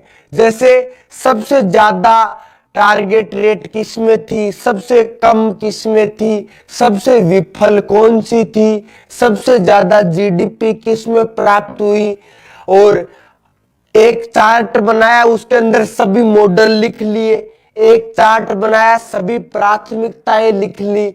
ऐसे कर करके याद करोगे ना तो ये टॉपिक पूरी जिंदगी भर के लिए याद हो जाएगा, और ये कभी बदलता ना है। इसमें क्या बदला होगा ये तो फिक्स हो गया टॉपिक, कोई भी एग्जाम दो चाहे अब, और प्रश्न आते रहते हैं वनडे एग्जाम में। यहां से वनडे का तो छोड़िए, पीसीएस मेंस तक में प्रश्न पूछे जाते हैं कि 12वीं पंचवर्षीय योजना पर एक टिप्पणी लिखो। 50 शब्दों का प्रश्न आ गया, 5 बातें तुम्हें ध्यान में रह गई, 5 को तुमने लिख दिया, 5 में से 5 नंबर मिल सकते हैं।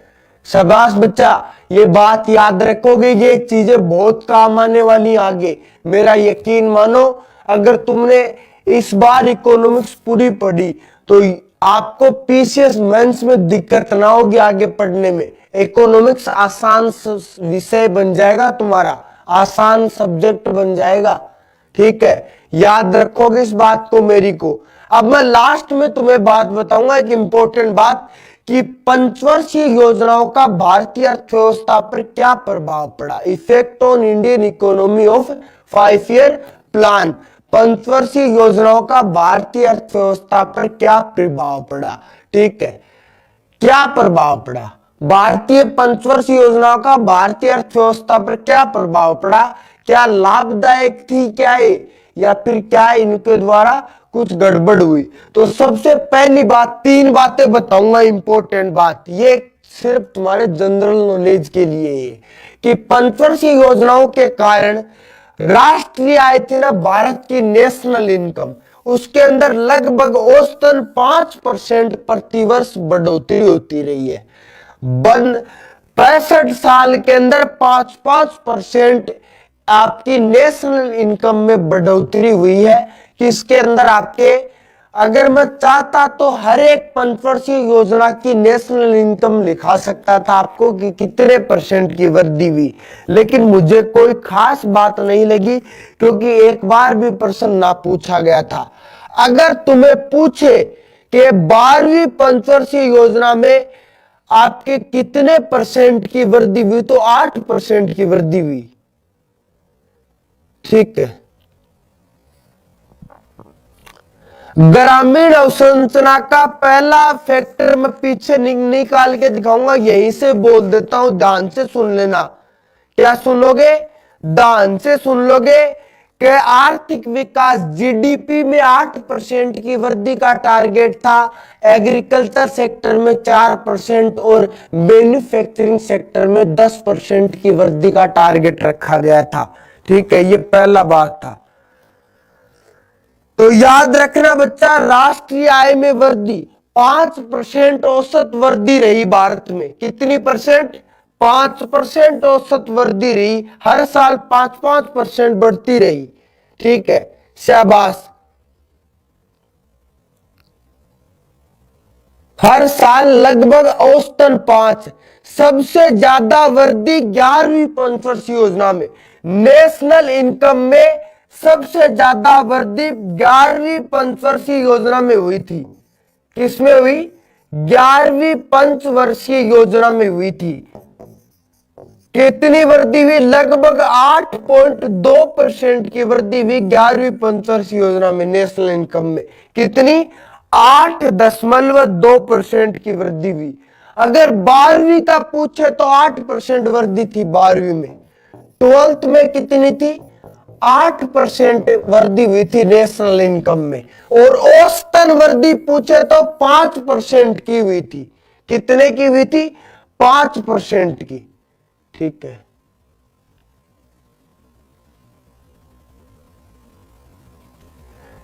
शाबाश, याद रखोगे? ठीक है। क्या उपलब्धियां रही? भारतीय अर्थव्यवस्था पर क्या प्रभाव पड़ा? एक तो नेशनल इनकम के अंदर 5% की वृद्धि होती रही, याद रखोगे। 11वीं पंचवर्षीय योजना में मैक्सिमम थी 8.2%। सबसे ज्यादा टारगेट रेट भी किसमें प्राप्त होती है? 11वीं में प्राप्त होती है। और आपकी नेशनल इनकम भी किसमें थी? 11वीं में थी। क्लियर? चलो आगे बात सुनो मेरी। ठीक है, पहली बात। दूसरी, स्थिर कीमतों पर प्रति व्यक्ति आय में, ठीक है, पर कैपिटा इनकम में हर एक योजना में 3% की वृद्धि हुई। कितने परसेंट की वृद्धि हुई? 3% की वृद्धि हुई पर कैपिटा इनकम में, प्रति व्यक्ति आय में। किसके अंदर बच्चा? पर capita income on constant price, स्थिर कीमतों पर लगभग 3% की वार्षिक वृद्धि देखी गई। किसके अंदर? पंचवर्षीय योजना में, प्रति व्यक्ति आय में। बेटा नेशनल इनकम में 5% की एवरेज इंक्रीमेंट हुआ और पर कैपिटा इनकम में 3% का क्या हुआ? इंक्रीमेंट हुआ। 11वीं पंचवर्षीय योजना में सबसे ज्यादा आपकी राष्ट्रीय आय में वृद्धि हुई थी 8.2%। 12वीं पंचवर्षीय योजना में 8% की वृद्धि नोट की गई थी। योजनाओं की अवधि में जितना भी योजना का समय था, एग्रीकल्चर प्रोडक्शन की विकास दर में औसतन 2.8% की वृद्धि हुई। कितनी वृद्धि हुई थी? 2.8% की वृद्धि हुई थी।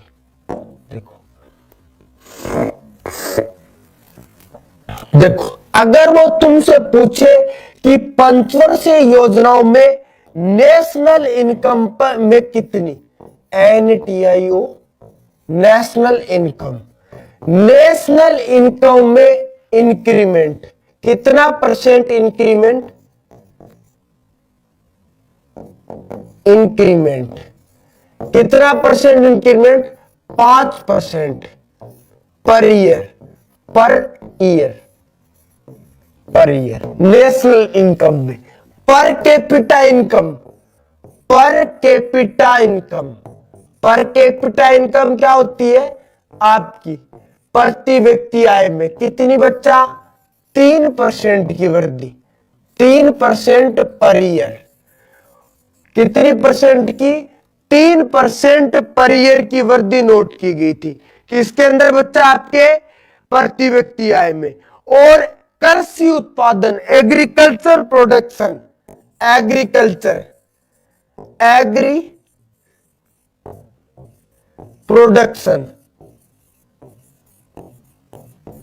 एग्रीकल्चर प्रोडक्शन में कितनी बच्चा? 2.8% पर ईयर की वृद्धि हुई। ये तीनों का याद रख लो, ये एवरेज इंक्रीमेंट है। ये क्या है?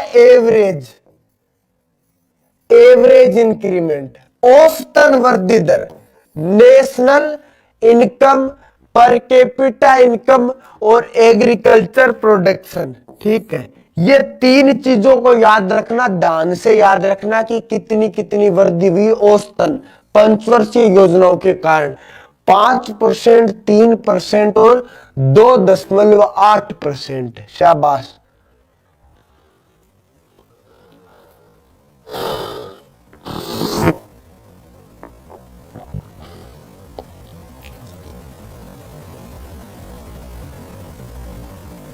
शाबाश।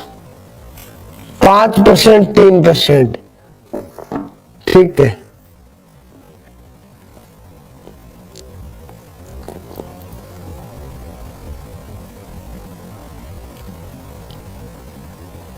हाँ वह भी।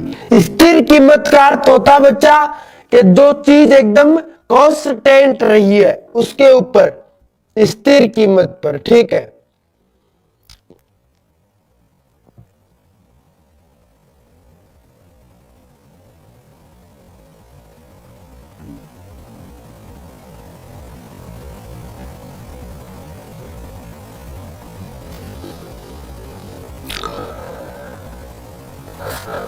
ठीक है, शाबाश। ये पंचवर्षीय योजनाएं खत्म हो गई हैं, पंचवर्षीय योजनाएं खत्म हो गई है। अब मैं एक नई चीज पढ़ाऊंगा तुम्हें, इंडिया विजन डॉक्यूमेंट 2020, भारत दृष्टि पत्र 2020 एपीजे अब्दुल कलाम ने तैयार किया था। उसे अपने एक सह लेखक थे वाई एस राजन, उनके साथ योजना आयोग का अध्यक्ष था एसपी गुप्ता, उपाध्यक्ष था, सदस्य था, sorry, SP Gupta. SP Gupta ने 500 सदस्यों की एक टीम बनाई थी, उनके निर्देशन में तैयार हुआ था कौन सा आपका इंडिया विजन 2020। सबसे पहले याद रखोगे इंडिया विजन 2020 है क्या। इंडिया विजन 2020, इंडिया विजन 2020 जिसका फादर कहा जाता है एपीजे अब्दुल कलाम को। किसको? अबुल पाकिर जैनुद्दीन अब्दुल कलाम को। India vision 2000, India 2020 a vision for the new millennium, ये एक पुस्तक है बच्चा, किसकी? वाई एस राजन और कलाम की पुस्तक है। किसकी? वाई एस राजन, वाई एस राजन, और साथ में कौन है? एपीजे कलाम, अब्दुल कलाम। कलाम एक पुस्तक लिखी थी विजन 2020 या India 2020 a vision for the new millennium, ये पुस्तक थी, ये कलाम ने लिखी थी वाई एस राजन के सह लिखित्व में। इस पुस्तक के आधार पर योजना आयोग के सदस्य एसपी गुप्ता ने एक डॉक्यूमेंट तैयार किया जिसे इंडिया विजन 2020 के नाम से जाना जाता है। कब तैयार किया था? 2002 में तैयार किया था। कब तैयार किया था? 2002 में। और 2020 टारगेट रखा गया था इसका। मैं आज तुम्हें इस विजन के कुछ चीजें बताता हूं, शायद एग्जामिनर यहां से प्रश्न पक्का उठाएगा। पूछो क्यों? क्योंकि 2020 चल रही है, आगामी किसी भी एग्जाम में तुम्हें इससे प्रश्न देखने को मिल सकता है, चाहे तो बुक का नाम पूछे, चाहे सह लेखक का नाम पूछे, चाहे ये पूछे कि इंडिया विजन बनाया किसने। देखो, इंडिया विजन का जनक इसको कह सकते हैं, लेकिन बनाने वाले का नाम था एसपी गुप्ता। कब बनाया? 2002 में। कब बनाया? 2002 में बनाया। देखो आगे करेंगे बात। देखो ये आ गया, योजना आयोग के सदस्य डॉक्टर एसपी गुप्ता द्वारा तैयार किया गया 500 सदस्यों की एक कमेटी के द्वारा। कब? 2002 में, दिसंबर 2002 में प्रस्तुत किया गया था। और टारगेट कब तक था? 20 साल बाद, नहीं सॉरी 18 साल बाद 2020 का टारगेट। कब का था? 2020 का। योजना आयोग के सदस्य डॉक्टर एसपी गुप्ता द्वारा तैयार 500 मेंबर्स की एक कमेटी के द्वारा, prepared by doctor SP Gupta, member of planning commission, team of 500 member. कब? 2002 में, दिसंबर 2002 में इसको रिप्रेजेंट किया गया, प्रेजेंटेड इन 2002 इंडिया विजन।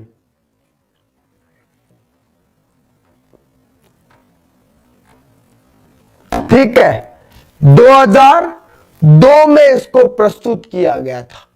योजना आयोग के सदस्य डॉक्टर एस.पी. गुप्ता के द्वारा तैयार किया गया था। अब मेरे प्यारे बच्चों, गुलगुले से भी प्यारे सुंदर सुंदर बच्चों, मैं तुम्हें बताऊंगा कि आपके 14 विकास के मानक है, स्टैंडर्ड ऑफ डेवलपमेंट मानक बताऊंगा। 2002 में क्या स्थिति थी उनकी और 2020 के अंदर क्या टारगेट रखा गया था। तो इस 20 वाले को ध्यान रखोगे तुम लोग। क्या याद रखोगे? इस 20 वाले को ध्यान रखोगे, जल्दी से पढ़ोगे इसको ताकि कल से नया टॉपिक करें स्टार्ट फिर।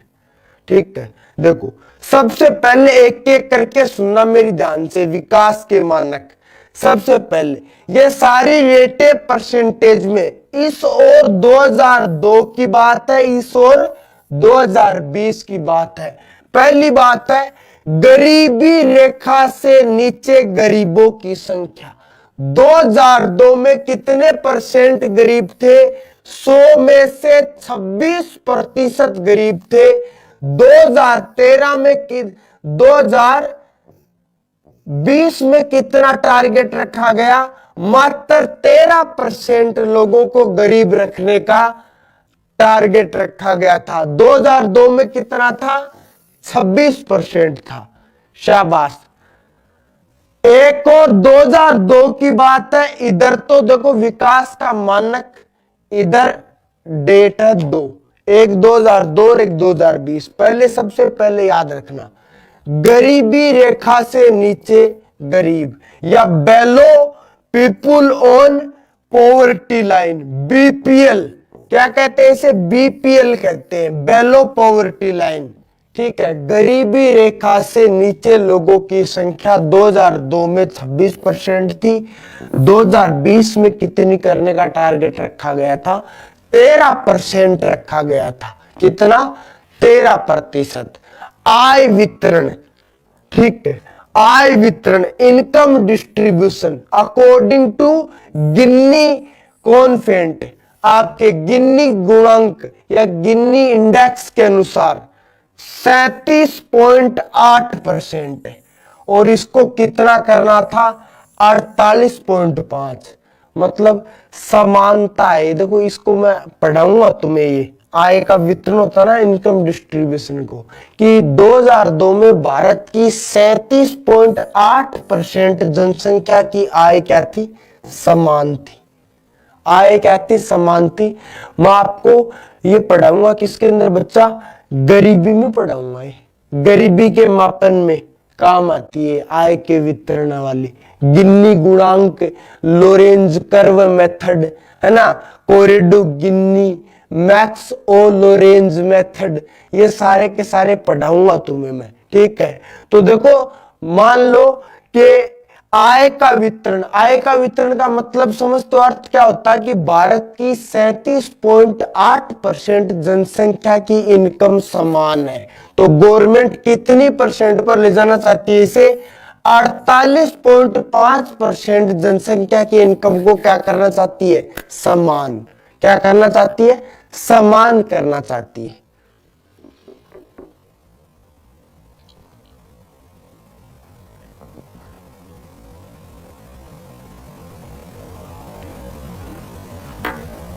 दूसरा लिख लिया।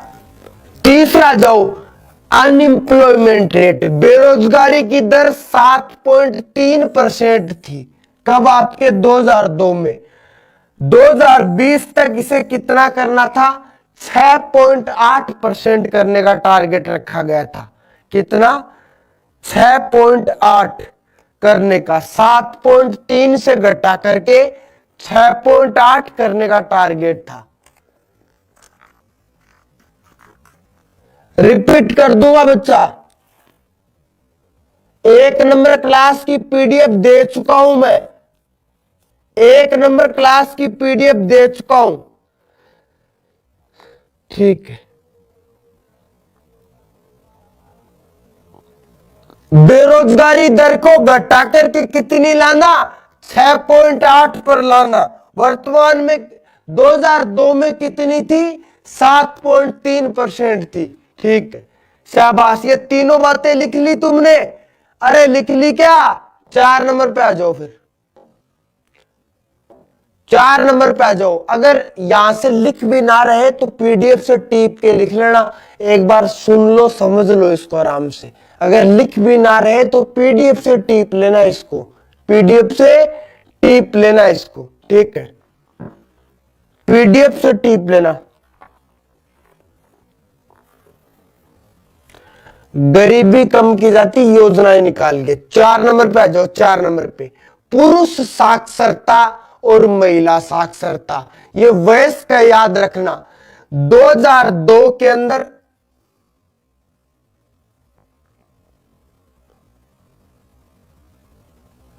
ये आगे पुरुष साक्षरता याद रखना, भूल मत जाना। यहां 2002 है और यहां 2020 है, 2020 है। ठीक है, ये 2002 2020। पुरुष साक्षरता 68% से बढ़ा करके कितनी करना? 96%, 68 to 96% करना इसको, है ना। और महिला साक्षरता 2002 में 44% थी, इसको कितना?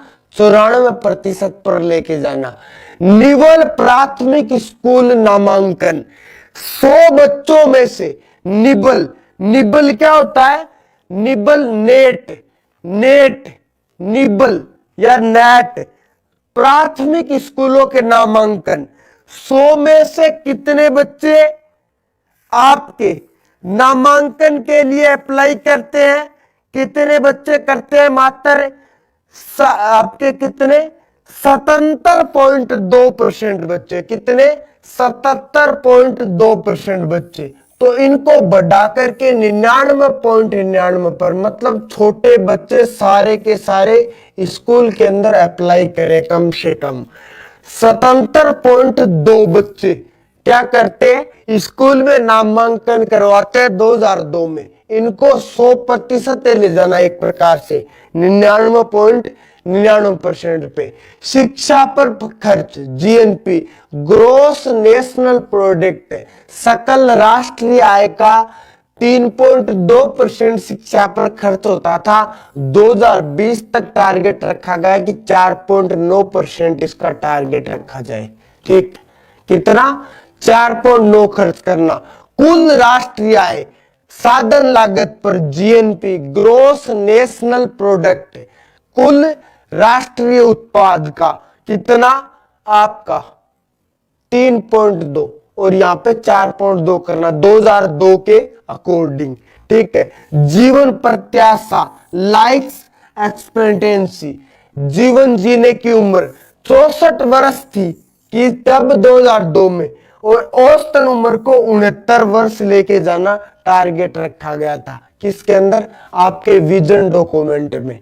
ठीक है, स्वास्थ्य पर खर्च 0.8% होता था जीएनपी का, इसको 3.4% पर ले जाना टारगेट रखा गया। शाबाश, उतारो इसको 9 नंबर इंडेक्स तक, 9 का 9 उतार लो, 4 5 6 7 8 9 तक उतारो, जल्दी से जल्दी उतारो इसको।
चलिए फिर आगे चलते हैं ना, हटा रहा हूं उसको मैं। आगे चलो, स्वास्थ्य पर खर्च हो गया 0.8 से 3.4, वही 10 नंबर बात।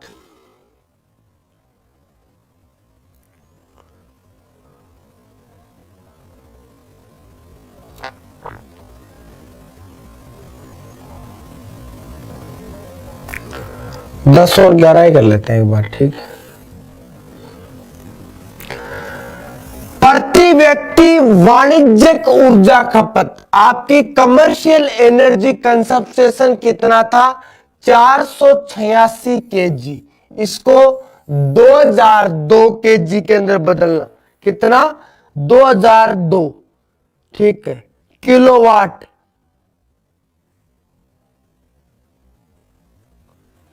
तेल के बराबर ऊर्जा खपत 486 केजी आपके 2002 में करता था। 2002 बनाना, 2000, ये 2002 की रेट है और ये 2020 की। ये तेल के बराबर प्रति व्यक्ति ऊर्जा की खपत और प्रति व्यक्ति बिजली खपत किलोवाट घंटा में 384 किलोवाट घंटा थी। इसको 2460 करना। कब तक आपके कि मतलब इतनी सुविधाएं दे दी जाए उसे बिजली के उपकरण के वो 2400 किलोवाट KWH क्या करे, वो आपकी बिजली खर्च करे। दोनों डेट ये भी उतार लो। इसमें क्या समझाना भी यार, ठीक है, कोई समझाने की आवश्यकता नहीं होनी चाहिए, ठीक है, शाबाश।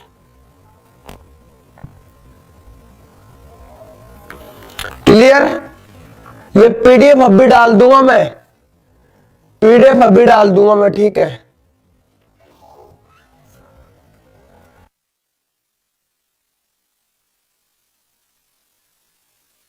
शाबाश। प्रति व्यक्ति बिजली की खपत, ओके। चलो आगे चलता हूं। ये दोनों उतार लिया। लास्ट बात करते, देखो लास्ट बात। टेलीफोन आपके देखो 2002 में प्रति 1000 आदमियों में से सिर्फ 34 आदमियों के पास फोन था। कितने आदमियों के पास? मात्र 34 आदमियों के पास 1000 आबादी पर।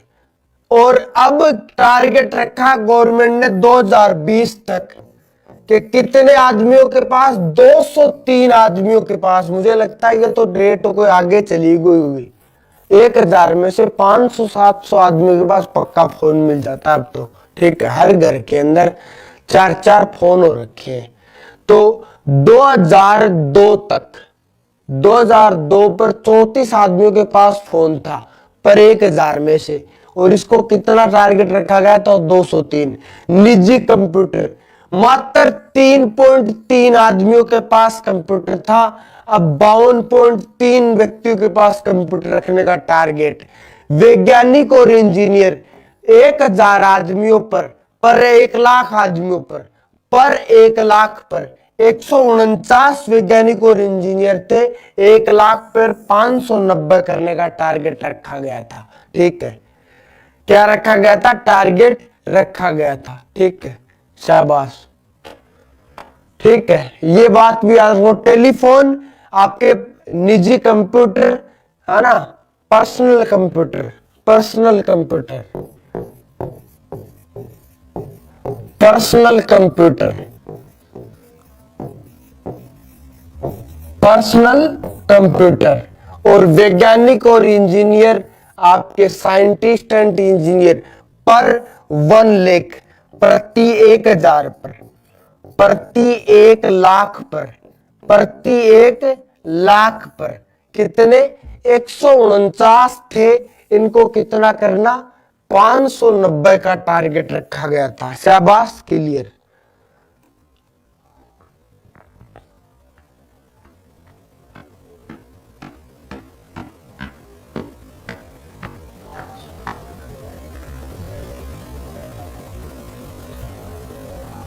ठीक है, उतार लो जल्दी से इसको, शानदार तरीके से उतार लो। अब लास्ट के अंदर बात करता हूं किसकी? जीडीपी। रीजनल सेक्टर की जीडीपी कितनी थी?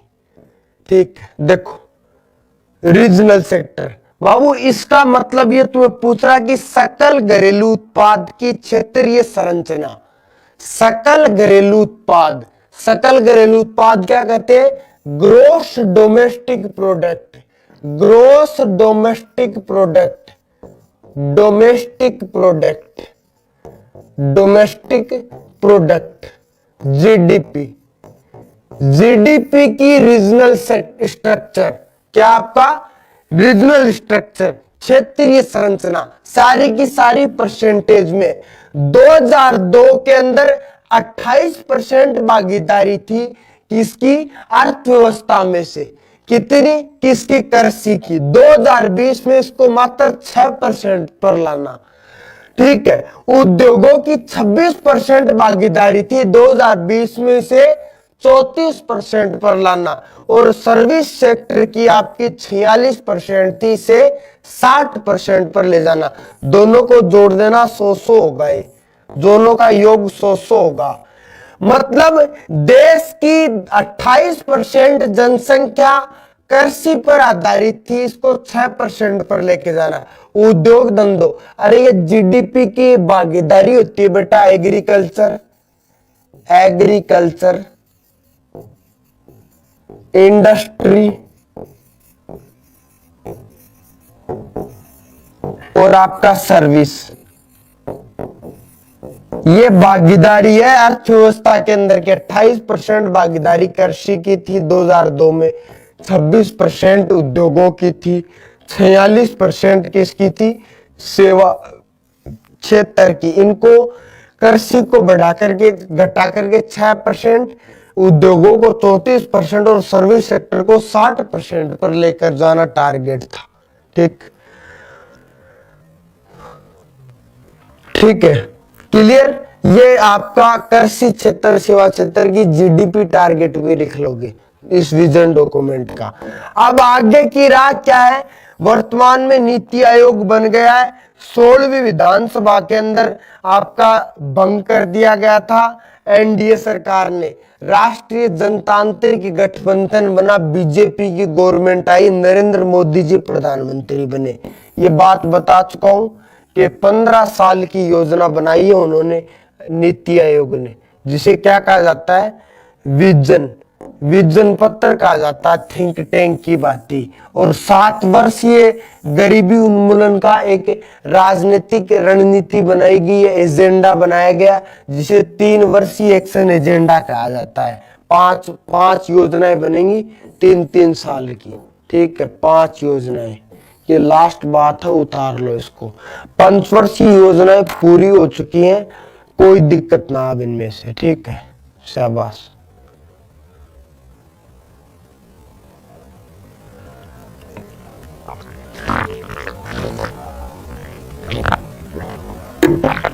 इंडिया विजन को कोई रिपीट ना करूंगा, फालतू का टाइम खराब मत करो। पीडीएफ डाउनलोड करना चुपचाप से और उसको चिपका लेना। क्या रिपीट करना, को समझाने वाली बात ही ना उसके अंदर, सीधा सीधा डाटा उसको उतारना है तुम्हें। समझाने वाली बात थी शुरुआत की 5 वर्षीय योजनाओं में से, जो तुम्हें मैंने कंसेप्ट क्लियर करवाया था, उसको ध्यान में रखोगे। थोड़ा सा बिना फालतू की चीजों पर ध्यान मत दिया करो। अब इसको दोबारा पीडीएफ को पढ़ोगे, एक बार नोट्स बनाए तो नोट्सों को पढ़ोगे, जहां समझ में नहीं आया वीडियो को रिपीट करके देखोगे। कल से नया टॉपिक स्टार्ट करते हैं, शायद बैंकिंग सेक्टर ले लेते हैं ना, या दो टॉपिक आपका, एक तो कैपिटल मार्केट और एक आपका मनी मार्केट। तो मनी मार्केट में पढ़ते हैं हम लोग मुद्रा बाजार के अंदर आपके बैंक वगैरह पढ़ते हैं, ठीक है, और कैपिटल मार्केट के अंदर आपके शेयर मार्केट पढ़ते हैं। तो पहले बैंकिंग पढ़ लेते हैं। तो कल से मुद्रा बाजार टॉपिक स्टार्ट करूंगा, यहाँ से मैंने मनी मार्केट। सबसे पहले भारत में मुद्रा का इतिहास से लेकर के चलेंगे, फिर बैंकों का इतिहास, और फिर भारत के प्रमुख बैंकों की चर्चा करेंगे एकदम शानदार तरीके से, ठीक है। क्वेश्चन संडे वनडे को करवाया करूंगा ऐप पर, संडे को करवाया करूंगा ऐप पर। जैसे आज यार क्वेश्चन मुझे कर लेने चाहिए थे, पर मैंने टाइप ना करवाए यार, सॉरी, गलती हो गई, जैसे टाइम भी बच गया, 40 मिनट बच गए, 2 घंटे क्लास थी अपनी है, तो इसमें हम कुछ क्वेश्चंस लगा लेते इनका पंचवर्षीय योजनाओं का। लेकिन तुम चिंता मत करो, क्वेश्चंस मैं अपलोड करवा दूंगा, समय समय पर तुम्हें क्वेश्चन मिलते रहेंगे ऐप के ऊपर ही, ठीक है। जैसे इस टॉपिक के क्वेश्चन मैं आज रात को बनाता हूँ, कुछ अच्छे से छांटता हूँ, फिर आपको कल अपलोड करवा दूंगा। कल से अब बच्चा आपका कौन सा टॉपिक करेंगे हम लोग, मनी मार्केट वाला करेंगे, ठीक है। ओके,